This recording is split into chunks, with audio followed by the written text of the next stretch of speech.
Sejak konflik yang kita hadapi ini mula-mula muncul akhir bulan Februari tahun 2028, kita bukan menghadapi satu situasi di mana harga ini dipengaruhi oleh kepercayaan ataupun faktor-faktor psikologi, tapi ia memang betul-betul satu situasi kami di mana kita perlu mendepani gangguan fizikal. Maksudnya pengeluaran mungkin ada, tapi penghantaran terganggu, dan faktor ini semakin kian jelas, dan hasil fenomena ini harga melonjak hampir $120 US setung. Laluan penghantaran utama terganggu, khususnya Selat Hormuz memang tetap terjejas.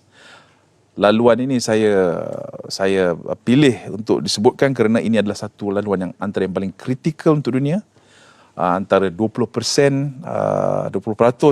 minyak melalui laluan ini, hampir sama kadarnya dengan gas cecair. Dan gangguan di sini memberi kesan langsung kepada seluruh ekonomi dunia. Tak ada orang yang terlindung sepenuhnya. Kos penghantaran melalui Strait of Hormuz ini melonjak hampir 3 kali ganda. Premium insurance mencecah tahap tertinggi yang telah dilihat dalam masa 2 dekad lepas.